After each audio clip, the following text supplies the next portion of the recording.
pictures. And then also to let you know what we're doing across the district for El Barrio, for Harlem, for Washington Heights, Hamilton Heights, for Inwood, for the North Forest Bronx, and I do it with our other legislators. So we have our state senator here today, Northern Affairs. And our councilwoman, Diana Ayala.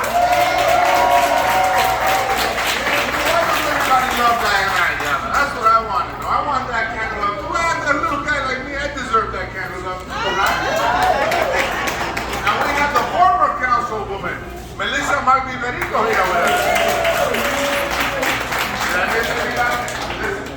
Oh, wait a minute. The guy that handles your pension, your retirement. Ain't nobody more important than that, right? I don't want to retire and then find out that I got no money. I need to have a little bit of money so I can get my Elo records and my Hector Lavoe Aguanile records, right? And so Brad Landers, our controller, is here on the People's Republic of Brooklyn. So why don't we first hear from Brad Landers, who's here with us, and then we're going to hear from our senator, and then I'm going to hear from my great friend, my sister, Diana Ayala, and then I'll speak a little bit and then we'll listen to you. Because that's what we're here for today, to listen to your concerns and to hear from you as to what you feel should be done. Oh, we have people from WEAC today here. All right. Yeah.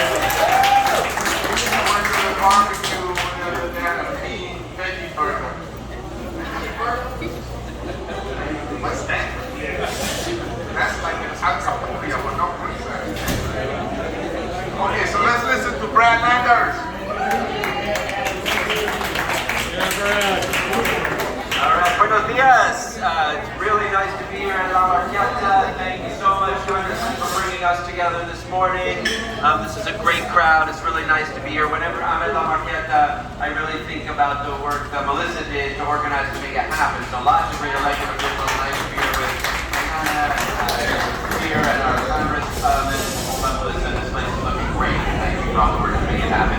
All right, so good morning. I am your New York City control. Actually, am I okay without that? Can you hear me all right? No. All right, I'm going to use this. Usually they say I'm plenty loud, but okay. I'm Brad Lander. I'm the New York City controller since January. Before that, I was in the city council. And it's really great to see a lot of friends here.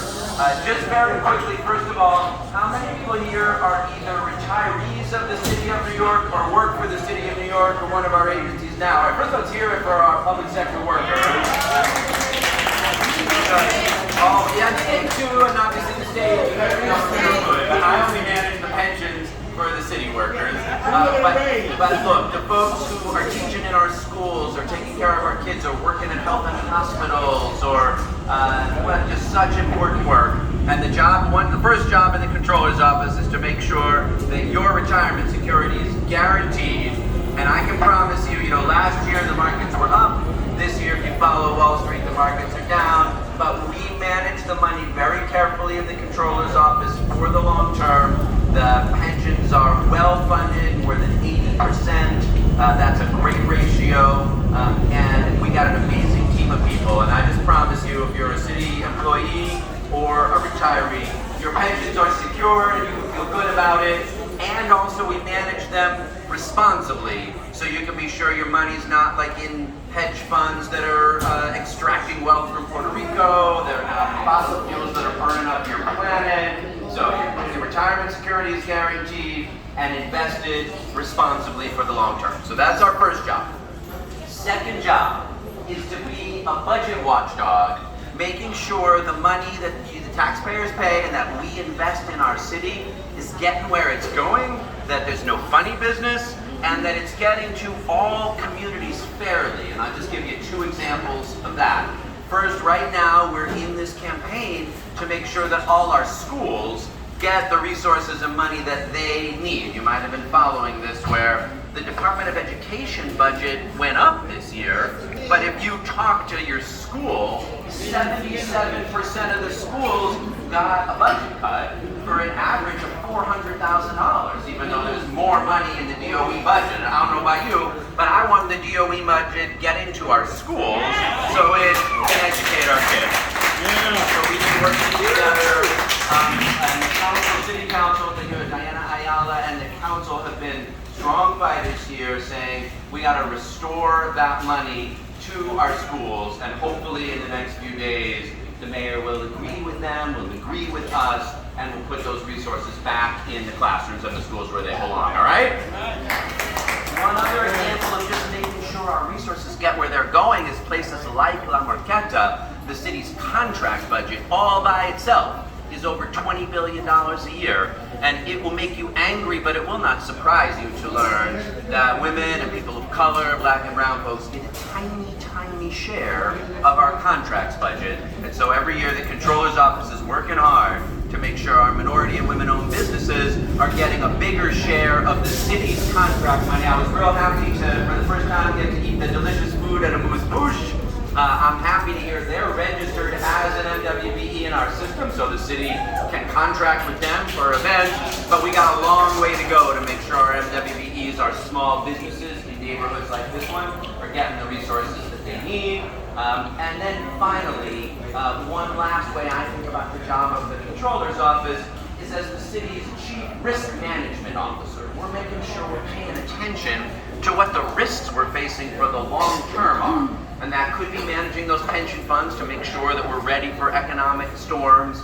That could be how does the city get ready for what we're going through as we come through the pandemic and jobs and workers shifting. But you don't need to be a genius to know that at this moment the biggest long-term risk that we're facing in the city is from the climate crisis, from climate change, and that it hits hardest in communities like this one. What environmental justice means is working with communities to support you. We're now in what feels like a heat wave to us. Boy, it's hot outside. But in Europe right now, it's 10 degrees hotter.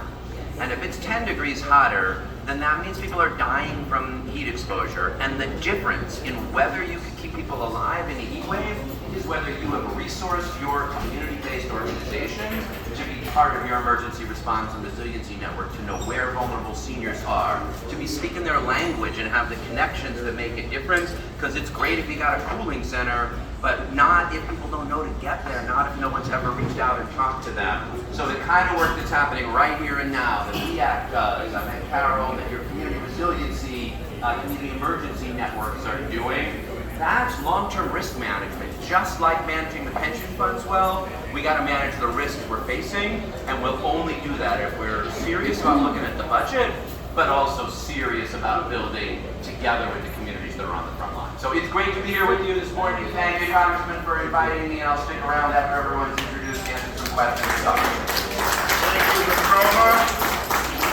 Again, this is an iconic place in El Barrio. I remember as a young boy in Washington Heights, my grandmother used to send me here to get plátanos. But most importantly, the plátano leaves to make sure that you wrap the pasteles around there, right? She used to tell me, don't forget the plátano leaves. So imagine a young kid, coming all the way from Washington Heights, crossing over here to get a bag of plátanos. So this was a booming market. I want to thank Melissa for really keeping it alive. For that reason, I gave La Marqueta over $1 million this year to keep it going, to make sure that they continue to go. Over $1 million was also given to Museo del Barrio right down the street from us. And of course, with the Caribbean Cultural Center that I've been working with for how many years now? About 30 years. Whoa, my knees are shaking when you say that. Listen, they fell off the table in Albany, right? They fell off the tables and they didn't get any money for a long time, and we were able to get them back. You're still on the table over there? You gotta get you back on the table. Senator, get them back on the table. All right, not to be chopped up, but and we have with us today Hilda Solomon, our district leader, is with us today. Welcome. listen to our great senator who's doing a tremendous job. And she is a fighter, someone that will continue to fight for all of us. In Albany, our great senator, Senator Claire. Good morning, everybody. It's an honor to be here this morning. I have my memories of La Marqueta, being a little girl, and my mother brought us over here. We got our meat. We came to get our neck bones.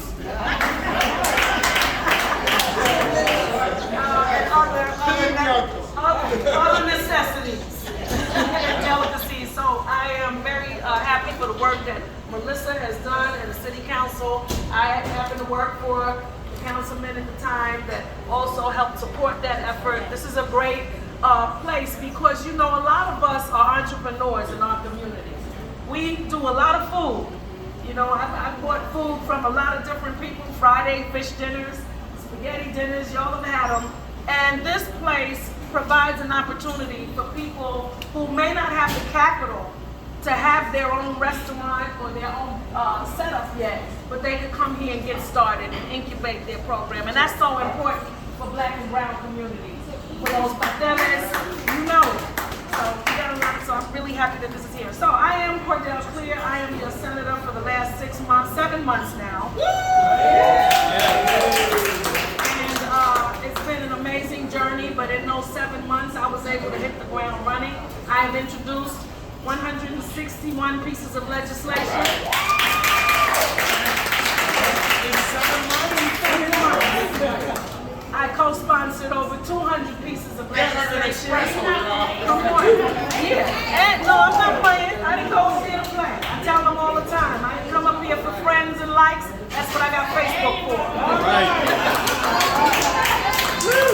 I have been able to successfully pass 25 pieces of that legislation in both houses. And 25 pieces in the Senate and 11 pieces in both houses. 2 have already been signed by the governor. So I'm very proud of that, but there's so much more to be done. I can't wait to get back to do the work that's left there to be done. We're going to keep on working at it. We're going to keep hitting the legislation. You know, one of the things that I was able to experience there, everyone told me they don't give money to public housing. They don't give money to public housing. And I said, we have to give money to public housing.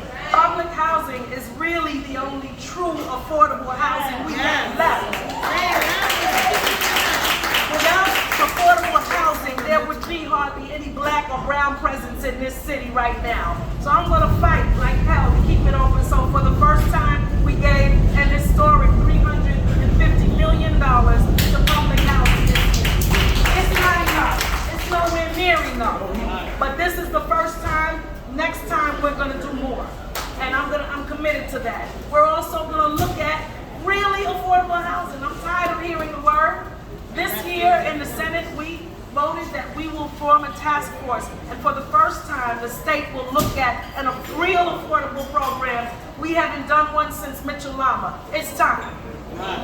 So I'm looking forward to working on that this year.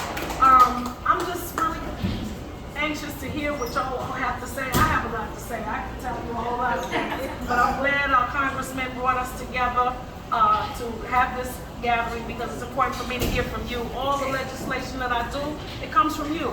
It comes from what you tell me is happening in our communities. The controller spoke about education. We put the money in. We put the foundation aid in.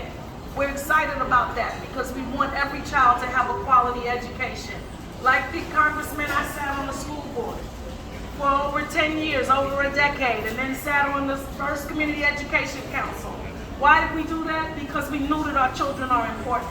We knew that education is the key to success and to advancement. So we have to make sure that we secure a good education for our children's future. So therefore, I'm going to continue to fight to have more money in our schools, not just for education, books, for math, for reading, but we need our social workers. We need our counselors. We need a counselor in every school. That's as much a part of education as anything else. So we're going to make sure that we continue to do that. And of course, we have to continue to combat ills like gun violence. It has gotten out of hand every week. Yesterday, I am at the vigil for a 14-year-old child. This shouldn't have happened.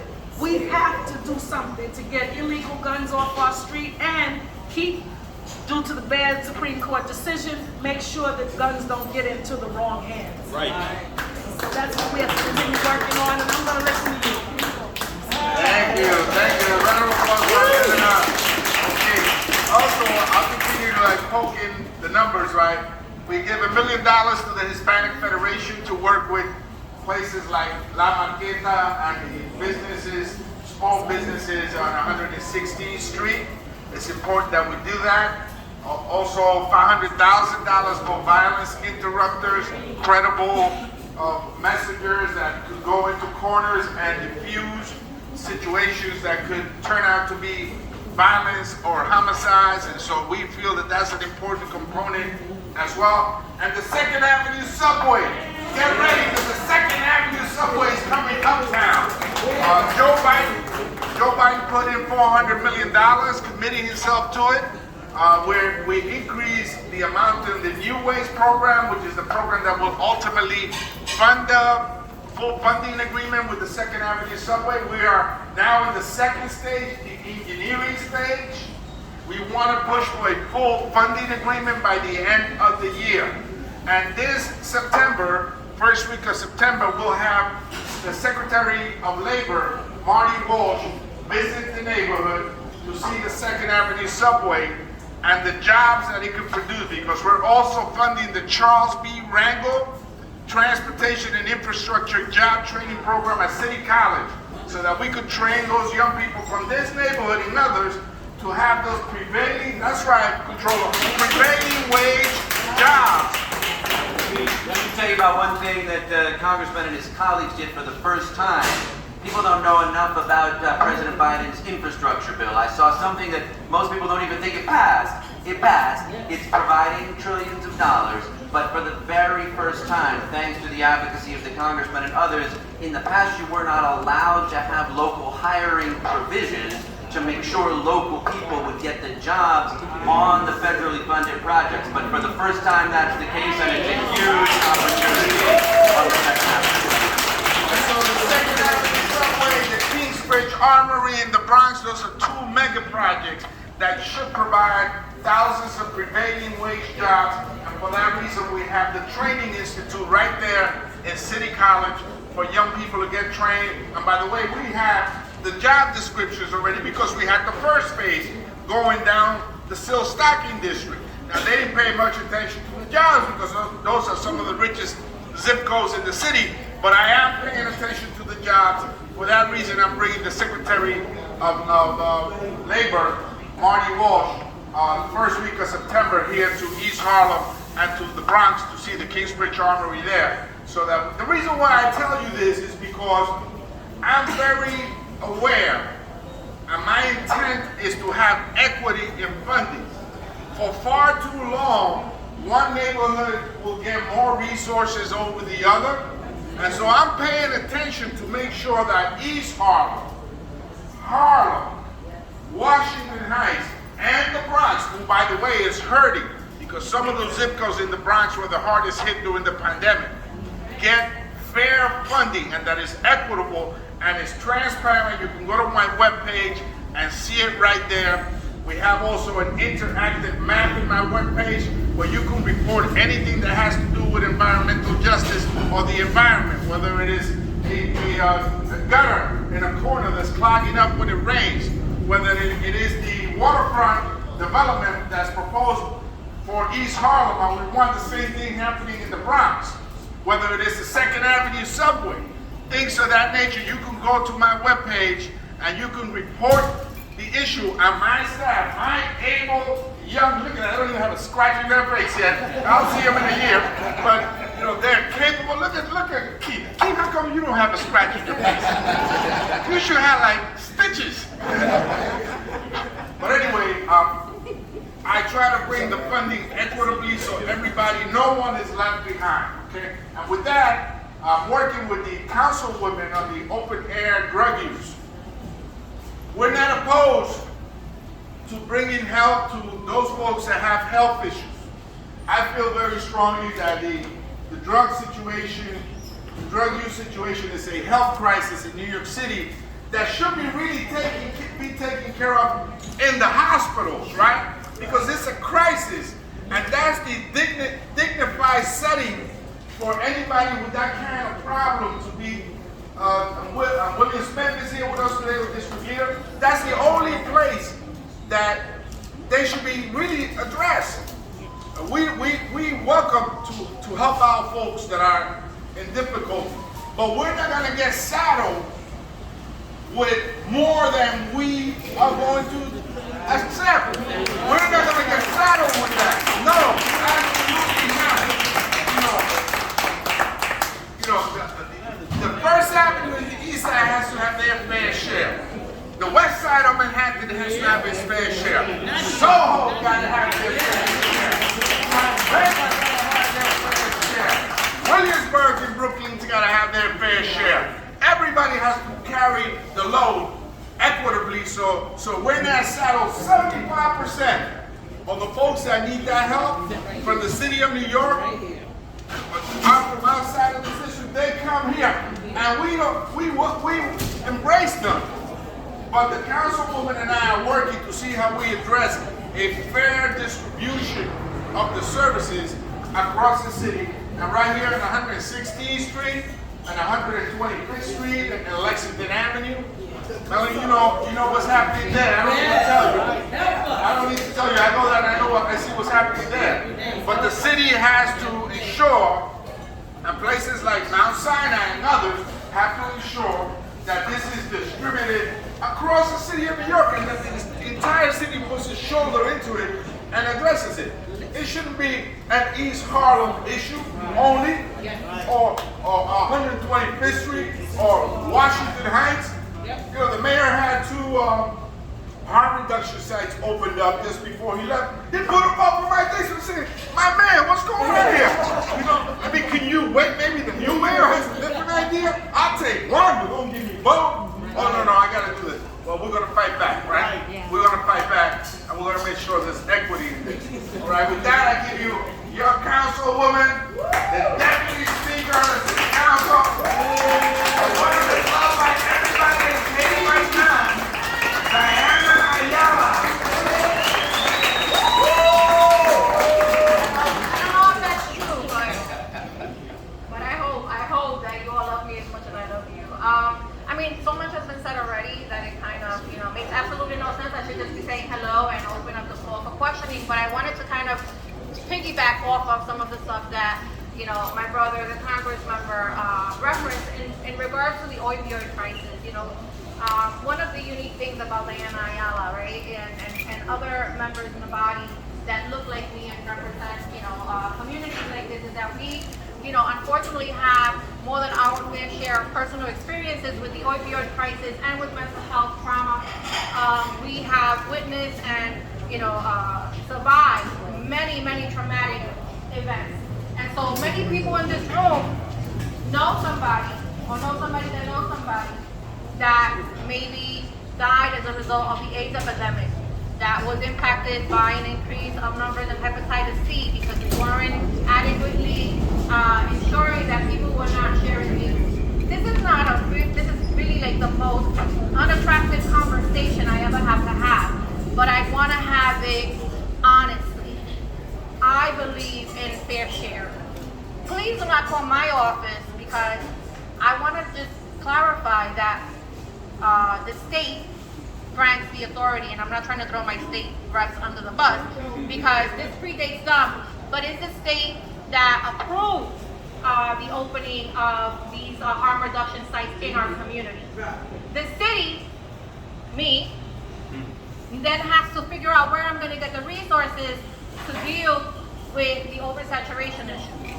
And so I get a lot of that feedback comes to my office, but I really suggest that you reach out to the governor's office as well. I know that Cordell, this is an issue that's really important to her as well, but I really want to, to express that these programs have been in our community for over 30 years. They're not new. So what you're seeing today is and is not necessarily directly connected to what's happened, to the fact that those sites are here. Yes, we shouldn't have them. Like, there's two conversations. We should not be oversaturated. We don't get compensated for additional sanitation services. We don't get compensated for anything, right? So we get the same amount of money to deal with more density for individuals that have a higher need of services. And that is not fair. That is not fair to impose that on us when we're already dealing with other issues, right? We have the largest number of people that were impacted by the COVID pandemic, the largest number of people that have been displaced illegally because they didn't understand that they had the right to stay in their apartments, people that are living, but we have the highest saturation of public housing developments in this community where people are living with mold, over their heads. They're using the toilet with an umbrella because the pee water from upstairs is falling on them. And that is not an exaggeration. And it may sound nasty, but it is what happens every single day in this community. I am very well aware of the things that are happening. We are working really hard to address them all, but as you can imagine, I feel like an ant walking up a hill. That's how I feel. I feel like an ant walking up a hill.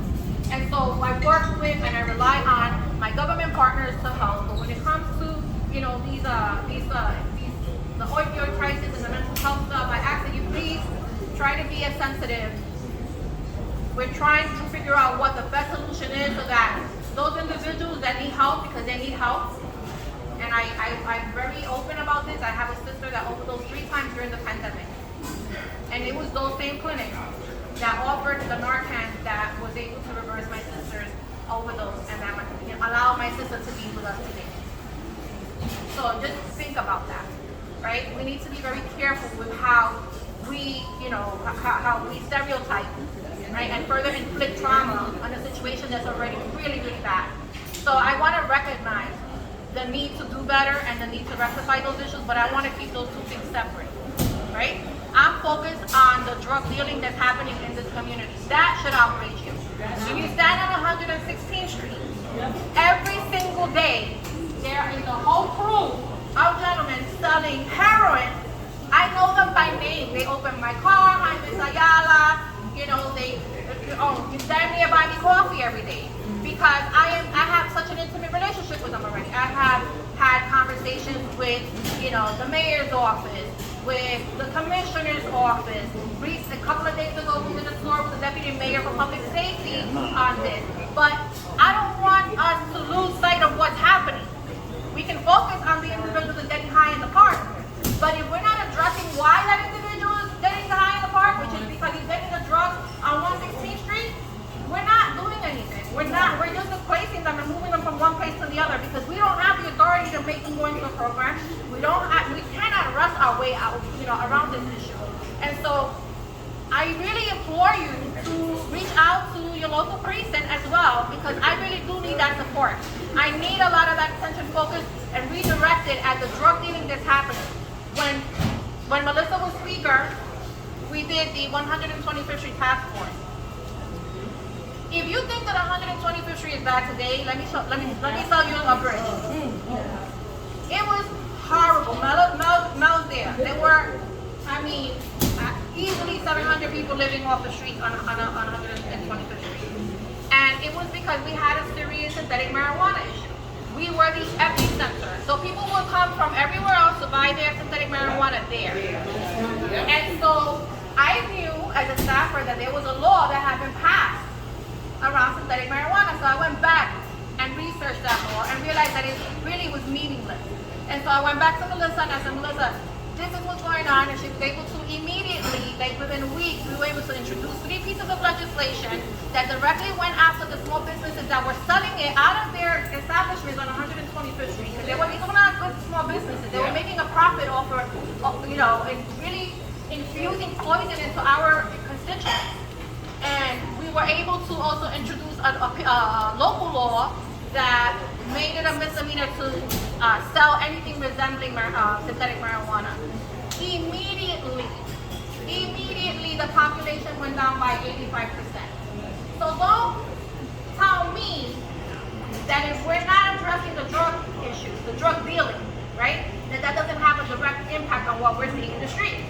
So I really want I need you to redirect a lot of that energy, that rage, and really go into the local precincts and say, we need help, right? And they need help. I've been arguing with them because we also, you know, in all fairness, the police department doesn't have the resources that they need. We had massive attrition last year, and, you know, and we can go back and forth and debate whether or not we have too many officers, whatever. But in this case, this is an issue that where we need police officers stationed where the drug dealing is happening, because it's really, really prevalent.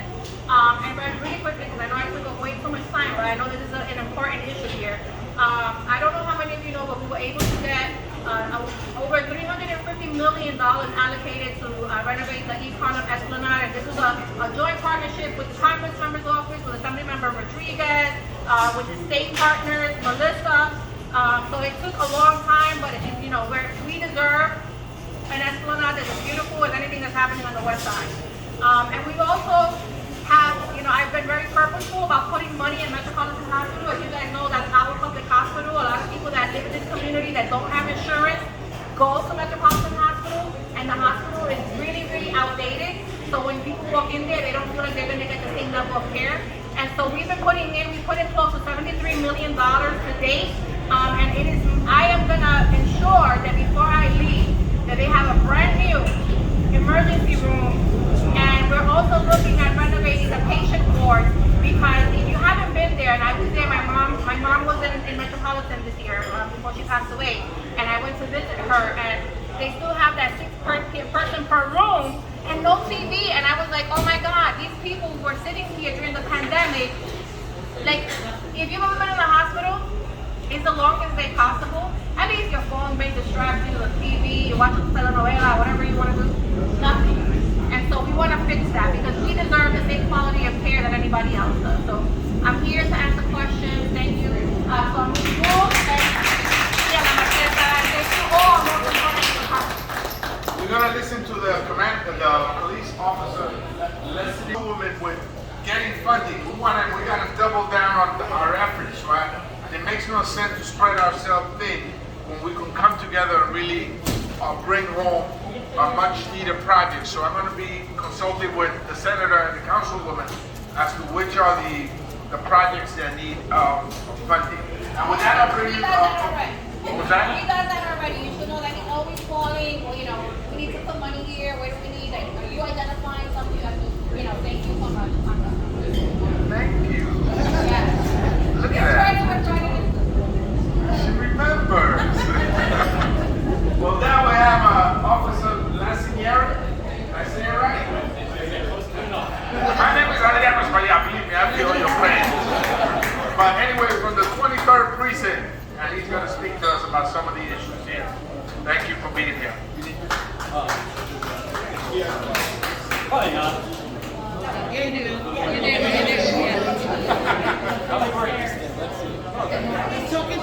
Testing. Good morning, guys. I just want to thank the last two speakers, the Congressman and the Deputy Speaker here. I also want to thank the community for coming out today. Good turnout, huh? What were you guys out here? Was it the free coffee? It's okay, you can be honest with me. Alright, so real quick, been a little bit of a busy day, but we definitely have a few minutes to spend with you guys. So I am Officer Lanzeri from the 23rd Precinct. Been in the precinct for about 7.5 years. I did do a brief stint in Manhattan South, but I'm back in East Harlem. Can't escape the neighborhood. When it's good, you keep coming back, right? So anyway, I heard the Congresswoman speak on a couple points here, especially about overdoses. And a lot of drug use here on 115 to 116th Street. So the 23rd Precinct covers up into 115th Street. So just to right here. So we're working with the 2-5 in regards to this big, we could call like another pandemic kind of over here. So we're working with the 2-5 to fix it. I don't know if you guys are familiar with Narcan. I'm sure you guys hear about it on the news. If you guys ever see somebody that's overdosed on the street, you know, if you have Narcan, you could always pick one up at the local pharmacy. All right, you don't need any prescription for it. It doesn't cost that much. And if you do it right, you'll save a life. All right, so that's a great thing. We do it pretty often. It's a good feeling, but it's also sad seeing these people the way they look after the fact. That's pretty much all I have. Now, where's the coffee? Thank you, officer. Look at that. You can do it together. Look at that. Senator, something? We're at age, but you know. All right. Our District 4 Superintendent is here. All right. Welcome. Welcome. Okay, I'm going because I'm sure you're going to have questions. Now the most important, okay, real quick, our Senator, so we can listen to you. Yeah, you know, I have to say something about the unfair amount, or what seems to be the unfair amount of drug treatment and substance abuse centers in our community. This is going on since I was a child. So this is not new. And though the programs are approved through a state agency, the locations are not designated by the state agency. And also, it's not just the substance abuse treatment. It is the nature of all the programs that they tend to put in our community. When it comes to shelters, we will get formerly incarcerated men. We will get mental health. We don't get the families. We don't get the other types of communities that they could bring in. When hospitals choose to open programs in our communities, often it is that type of program. So we're saturated with people with a lot of needs. A lot of people with a lot of needs. And like the councilwoman said, not enough resources to deal with any of that. So the dumping, first of all, was to me something that they felt they could do in black communities when I was little. They just dumped all these programs, and now things are changing, and now other voices are complaining about it. It's not that we didn't complain, because we did. We didn't want them there. We protested. Why are you always only bringing these things to our community? Bring us something we could use. Bring us something we need. But they don't do that. I am not against drug treatment programs. Many people in my family are alive today because we have those programs. But it is about the management of those programs. It is about the resources they provide to the community. It is not the police's job to take care of the mentally ill and those on drugs. We have to bring the right people into the community, and we also have to look at the type of treatment that we are giving people. I know people have been on methadone for 40 years. That doesn't make sense. Okay, real quick, we're going to hear from our former president, real quick, like, 2 minutes. You lost 30 seconds already.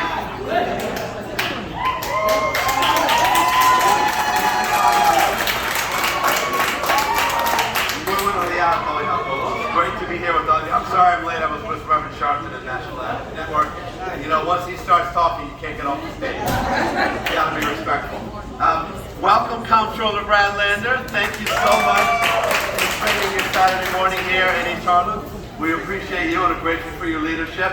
And to all my fellow electeds up here, I heard Senator Cordell there. I know that the topic that has been intensely discussed today is the overconcentration of treatment facilities in the neighborhood.